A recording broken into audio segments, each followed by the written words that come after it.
Old vehicles are great, right? But they can have bad habits. One bad habit that the square bodies are notorious for is super easy power steering. Now, easy power steering is good when you're sitting stationary. It makes it easier to turn that wheel. But when you're up in higher speed, it can make that little floatiness feeling that they're known for feel even worse. But I have good news. I'm going to show you a quick and easy and inexpensive way to mitigate that problem a little bit. So stay tuned.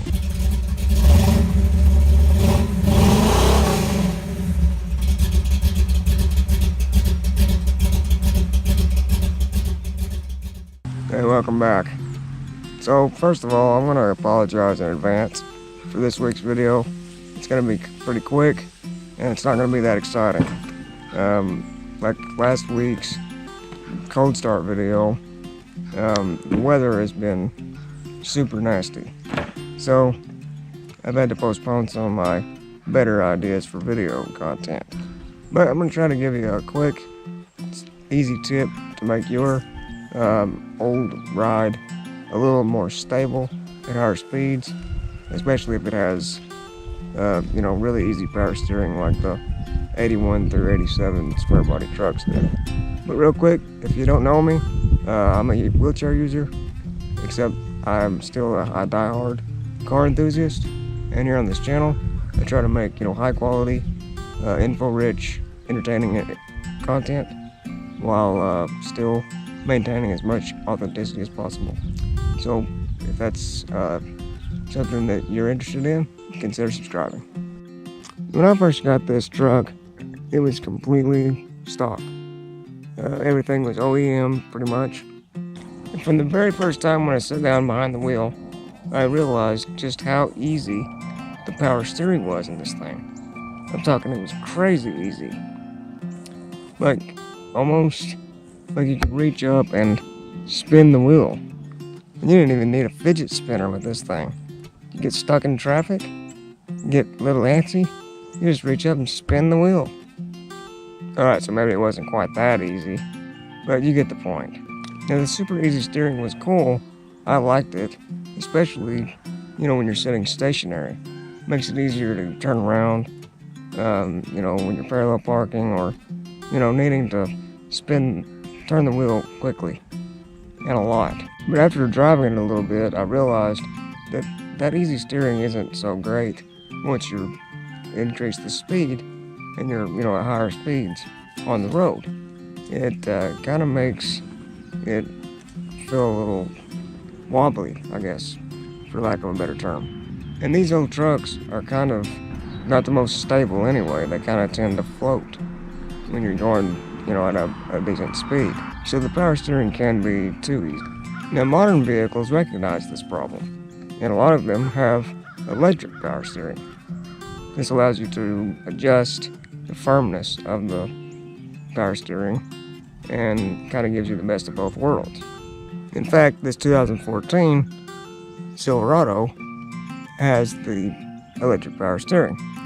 Now, you can't tell a big difference in it even from when it's setting stationary but it does allow you to adjust the firmness of the power steering, and it may even do it automatically. I'm not sure. I'm thinking that it may it's a little softer when it's stationary, and then it firms up on its own.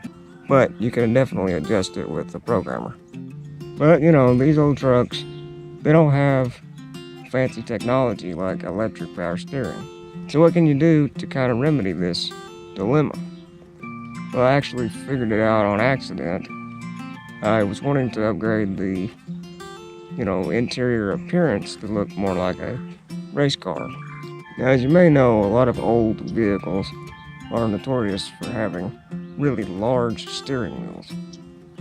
And My old square body had a pretty good size one as well.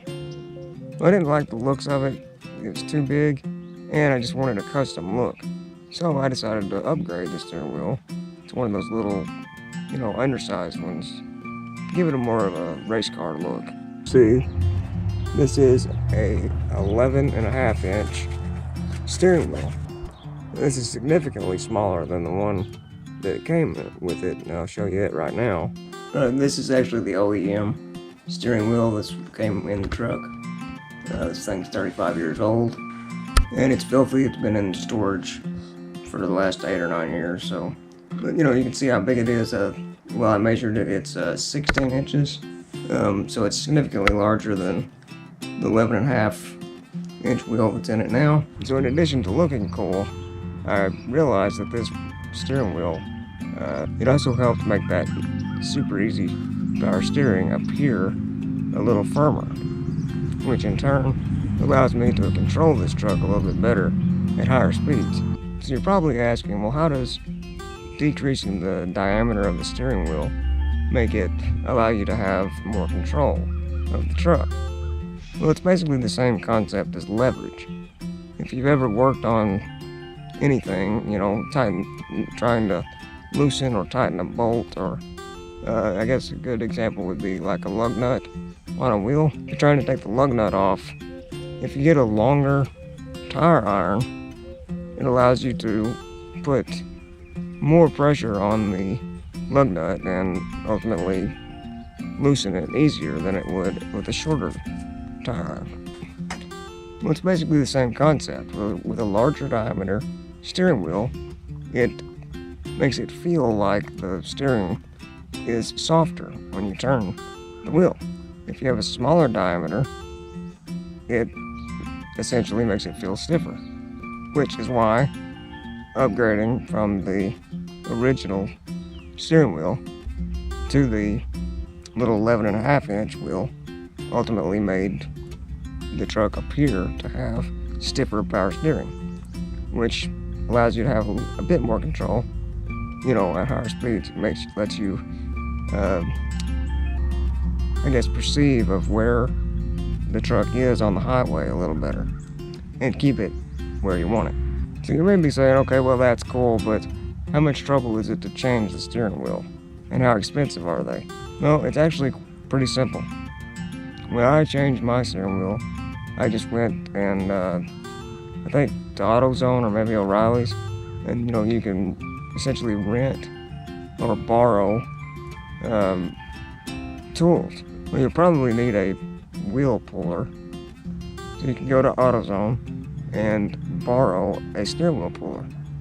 It saves you from having to buy one just for the one-time use. You just put it on, or you just pull the steering wheel and essentially put the other one on and just bolt it up. It's quite easy. But now you may be asking, okay, well, how much money am I going to dish out for this little race car-like steering wheel? Well, they're actually really cheap. I think I paid less than $50 for mine, which that was several years ago. But I'll link the one I got down in the description so you can check it out for yourself. But if you're going to get one of these, I actually recommend getting one a little larger than the 11.5-inch wheel that I have. It's a little bit too small, I think. If I was going to get it today, I would probably go with maybe a 13-inch. But the 11.5 is still, it's fine. It's just, it might be a little too small. I'll try to link a couple different ones down in the description. Alright guys, so I know that wasn't the most exciting video, but like I said, the weather hasn't been cooperating. And I do think that this is helpful, and you may not have thought about it or experienced it. So, if you have trouble, if you don't like the super easy power steering in your old vehicle, an easy solution to make it a bit better may be to just get a smaller diameter wheel, and you'll also get a cool cosmetic upgrade as well. But if you did find this interesting or helpful, and you want to support the channel, go ahead and hit that like button and subscribe if you're new, and I'll see you next time.